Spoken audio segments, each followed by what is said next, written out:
복된 소식 아름다운 소리 AM 1590kHz 시카고 기독교 방송입니다.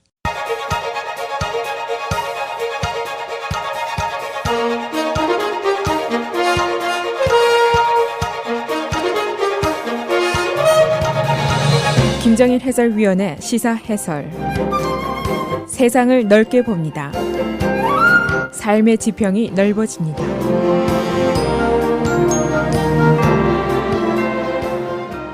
이 탄핵과 관련해서 내부 고발자가 두 번째로 등장을 하게 됩니다.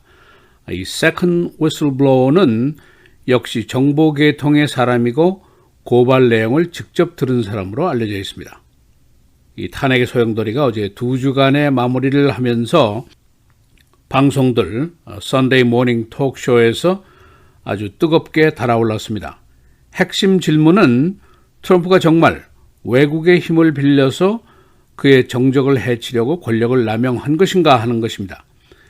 그렇지 않다고 생각하는 쪽에서는 그가 권력 남용을 한 것이 아니고 유크레인 대통령과의 대화는 매우 의례적인 대화였다.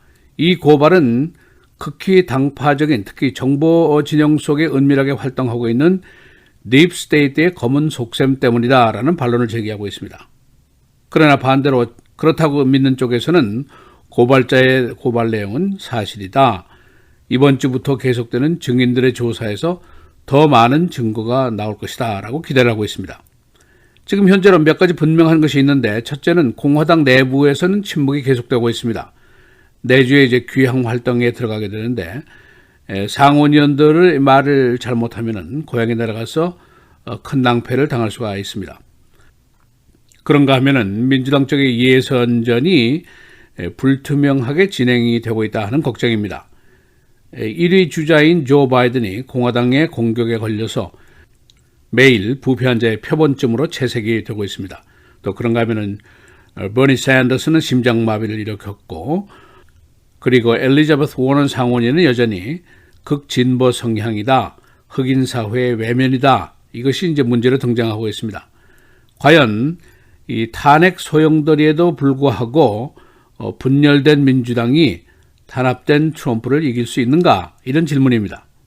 그래서 오늘은 제2의 고발자의 등장의 의미는 무엇인지, 공화당의 침묵의 이유는 무엇인지, 그리고 민주당이 불투명한 예선전은 어떻게 되고 있는지 알아보겠습니다. 이 두 번째 고발자, 세컨드 위슬블로어가 등장을 하게 되는데, 첫 번째 고발자의 변호인 측이 이미 확인을 했습니다. 두 번째 고발자 또는 멀티플 고발자, 복수의 다수의 고발자가 나올 것이다 라고 언론에 답변을 했습니다. 첫 번이고 두 번이고 모두 법으로 이들의 신원은 가려질 수 있도록 보장이 되어 있는 것이기 때문에 현재는 누구인지 그 신원을 알 수가 없습니다. 그러나 세컨드 고발자는 역시 정보 진영 사람이다. 또 그는 first hand knowledge가 있는 사람이다 라는 것으로 현재 나타나 있습니다. 즉 지금 문제가 되고 있는 트럼프와 zelensky 대통령과의 대화 내용과 그 진위를 직접 듣고 아는 사람이다, 그런 말입니다. 이것이 중요한 것은 트럼프 대통령의 주장 때문입니다. 첫 번째 고발자는 second, third hand knowledge를 가지고 있다. 즉 카더라라는 소식을 화이트하우스의 내부인에게 듣고 고발장을 접수시켰는데 그 고발 내용이 전혀 사실이 아니다, 그런 주장을 계속 펴왔습니다. 그러니까 고발의 내용이 신빙성이 없는 것으로 만들어 놨습니다. 그러나 이번에 나온 두 번째 고발자는 first hand knowledge를 가지고 있다라는 큰 차이를 가지고 있습니다. 아직 그 내용이 무엇인지는 밝혀진 것이 없습니다. 이 first hand information을 가지고 있다는 것, 또 첫 번 고발자의 고발 내용을 두 번째 고발자가 지지하는 내용을 가지고 있다, 여기까지만 얘기가 나와 있습니다. 그러나 화이트하우스 측은 여기에 대한 철저한 반발을 하고 있습니다. 우선 트럼프의 트윗을 보면은 첫 번째 고발자는 허위 내용의 고발이었고, 그 고발자가 정보 진영에 은밀하게 숨어서 활동하는 반 트럼프 세력인 딥스테이트 쪽의 출신이다 라고 얘기를 했습니다. 그리고 그도 역시 second hand information을 가지고 있는 사람일 것이다 라고 반박을 했습니다. 또 그런가 하면 화이트하우스의 대변인인 스테파니 그레샴은 세컨드 고발자에 별 의미가 없다. 이미 화이트하우스가 그 대화 내용을 전적으로 공개를 했고 같은 통화 내용을 가지고 그 내용을 변경시킬 수는 없을 것이다 라면서 의문을 일축하고 있습니다.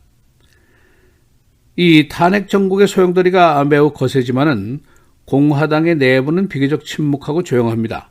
우선 트럼프 대통령이 덤벼봤자 별 소득이 없을 것이고 자신의 정치적인 장래가 제일 중요한 사항입니다.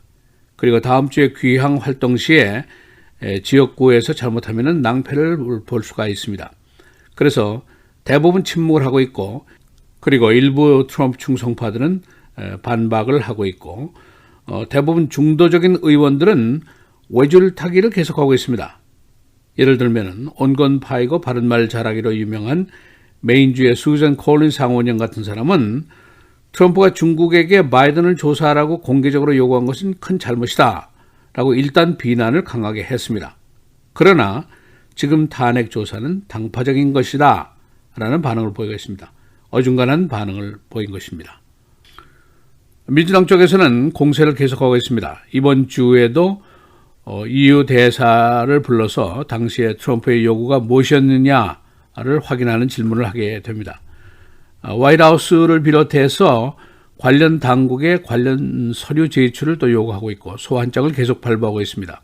그리고 대외적으로는 공화당이 미국 민주주의와 역사에 역행하고 있다 하는 공박을 계속하고 있습니다. 우선 애국심과 눈먼 충성심과의 구별을 하지 못하는 것을 공화당이 하고 있다 하는 공박입니다. 그리고 이들이 2주 반 동안 계속되는 의회 휴회 시에 고향에 내려가면 혼이 날 것이다 라는 얘기를 하고 있습니다. 그리고 두 번째 고발자의 고발이 나타나면 공화당이 서서히 붕괴하기 시작할 것이다 라는 예상들을 하고 있습니다. EU 대사인 골든 샌랜드가 바로 내일 3개 하원 소위원회에 나와서 질문에 답변을 하게 됩니다.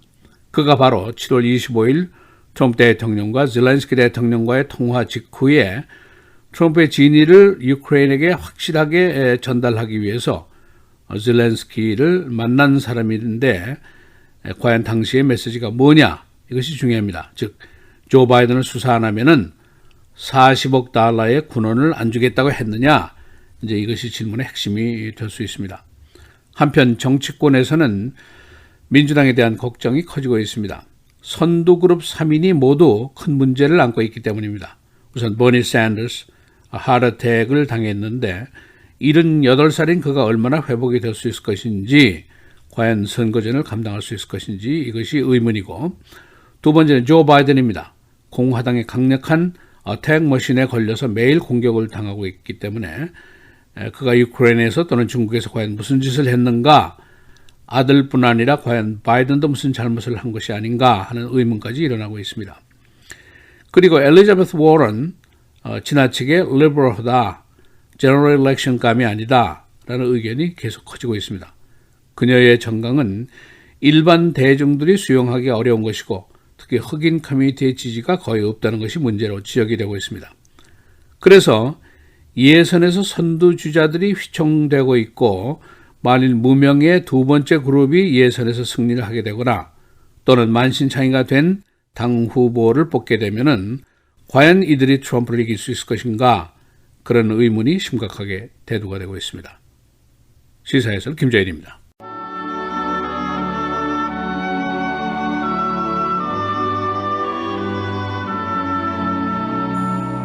훈계에 착심하며 지식의 말씀에 귀를 기울이라. 아이를 훈계하지 아니하려고 하지 말라. 채찍으로 그를 때릴지라도 그가 죽지 아니하리라. 내가 그를 채찍으로 때리면 그의 영혼을 스올에서 구원하리라.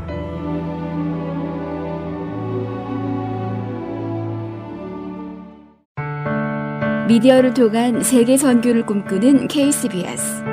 이제는 라디오가 없어도 KCBS 시카고 기독교 방송을 실시간으로 청취할 수 있습니다. KCBS 시카고 기독교 방송에서는 쉽고 간편한 라디오 청취 서비스를 제공합니다. 스마트폰 애플리케이션 서비스 안내 앱스토어에서 KCBS를 검색해 시카고 다운타운 그림의 KCBS 아이콘을 무료로 다운받아 설치하시면 스마트폰으로 실시간 KCBS 생방송 청취가 가능합니다. 정규 방송 시간 후에는 CBS 기독교 방송이 실시간 방송됩니다. 또한 시카고 기독교 방송 웹사이트 kcbs1590.org에서 생방송 듣기 메뉴를 통해 KCBS 라디오를 실시간으로 청취할 수 있습니다. 김정일 해설위원의 시사해설 방송도 스마트폰 KCBS 앱을 통해 매일 청취가 가능합니다. KCBS 앱의 왼쪽 상단에 위치한 메뉴에서 J-Kim 뉴스를 클릭하시면 다시 듣기 서비스가 가능합니다. 또한 페이스북이나 유튜브에서도 김정일 해설위원의 시사해설 진행 방송 청취가 가능합니다.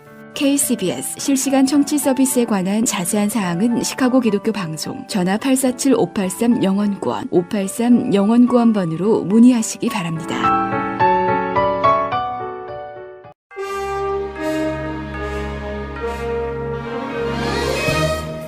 10월 7일 월요일 KCBS 헤드라인 오늘의 주요 뉴스입니다.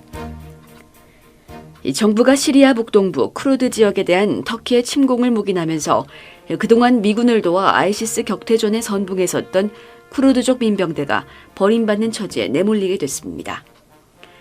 백악관은 어제 발표한 성명에서 터키가 시리아 북부에서 군사작전을 추진할 것이라면서 미군은 이에 지원도 개입도 안 할 것이라고 밝혔습니다. 시리아 내 쿠르드족 병력은 오늘 미군이 터키와의 접경 지역으로부터 철수를 시작했다고 밝혔습니다. 이에 앞서 트럼프 대통령과 에르도안 터키 대통령은 전화 통화를 갖고 시리아 북동부 사태를 논의했으며 내달 워싱턴에서 정상회담을 열기로 합의했습니다. 트럼프 대통령의 유크레인 스캔들과 관련해 제2의 내부 고발자가 있는 것으로 알려졌습니다. 유크레인 스캔들을 최초로 폭로한 정보당국 내부 고발자를 대리하는 변호사는 어제 자신의 트위터에 내 회사와 나의 팀이 지난 8월 12일 정부기관 감찰관실 폭로와 연관된 여러 명의 내부 고발자를 대리하고 있다고 확인해 줄 수 있다고 적었습니다. 현 시점에서 확인된 추가 내부 고발자는 최소 1명. 그러나 앞으로 더 많은 고발자가 나오면서 혼란이 더 가중될 것으로 보입니다. 제2 내부 고발자의 등장은 트럼프 대통령의 첫 내부 고발자가 간접적 증거만 갖고 있다는 점을 들며 해당 주장은 완전히 부정확하다고 강경하게 부인하는 가운데 나왔습니다. 일단 백악관은 추가 내부 고발자 등장에도 트럼프 대통령은 무혐의라는 기존 입장을 되풀이했습니다. 올해 노벨 생리의학상은 세포가 어떻게 산소에 반응하는지에 대한 메커니즘을 규명해낸 미국과 영국 과학자 3명에게 돌아갔습니다. 스웨덴 카톨린스카 의대 노벨위원회는 오늘 윌리엄 케얼린 하버드대 교수, 피럴 레클리프 옥스퍼드대 의대 교수, 그리고 그렉 세멘사 존스 홉킨스대 의대 교수가 올 2019년도 노벨 생리의학상을 수상했다고 발표했습니다. 노벨위원회는 세포가 어떻게 변화하는 산소 가용성을 감지하고 적응하는지 발견한 공로로 이들 3사람을 올해 노벨 생리의학상 수상자로 결정했다고 밝혔습니다. 총기 난사범들을 자극할 수 있다는 우려로 논란이 됐던 헐리우드 영화 조커가 국내에서 역대 10월 개봉 영화 중 가장 높은 수익을 기록했습니다. 국내에서 지난 4일 개봉한 영화 조커는 개봉 첫 주말에 9,350만 달러를 벌어들였습니다. 이는 영화 역사상 10월에 개봉된 영화 중 가장 많은 금액입니다. 영화 조커의 제작사인 워너브라더스는 미국 수익을 포함해 전 세계적으로 2억 3,400만 달러의 수익을 기록했다고 발표했습니다.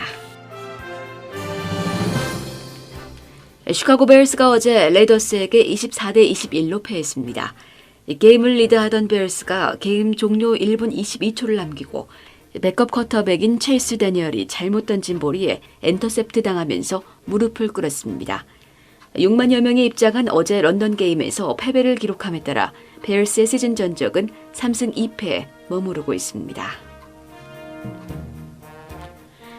시카고 경찰의 개인주택급식 수사가 계속 잘못을 저지르고 있습니다. 시경은 2013년 이후 모두 13건의 수색장소 5인을 저질렀는데 이로 인해 피해자 가족들의 재수가 줄을 잇고 있습니다. 2017년에는 한 주택을 5인에 급습하면서 5살, 9살 난 어린이들 앞에서 무고한 아버지에게 수갑을 채워 체포했었습니다.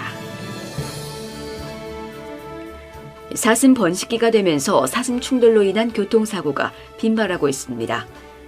교통당국은 10월에서 11월 사이 사슴 번식기에 사슴들이 갑자기 도로로 나와 충돌하는 사례가 많다고 경고했습니다. 지난 1년 사이 전국에서 일어난 사슴으로 인한 교통사고가 무려 150만 건, 일리노이는 사고 건수로 34위, 아이오와 5위, 위스콘신 7위, 미시건은 8위입니다. 날씨입니다. 오늘은 맑은 가운데 아침 저녁으로는 기온이 47도까지 떨어지고 낮에는 67도 가까이 오르면서 일교차가 큰 완연한 가을 날씨가 이어지겠습니다.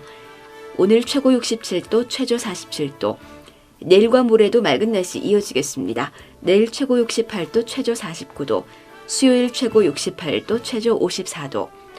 목요일 오전에 대체로 맑은 날씨 보이다 차차 흐려지면서 밤사이 비가 내리겠습니다. 최고 73도, 최저 62도입니다.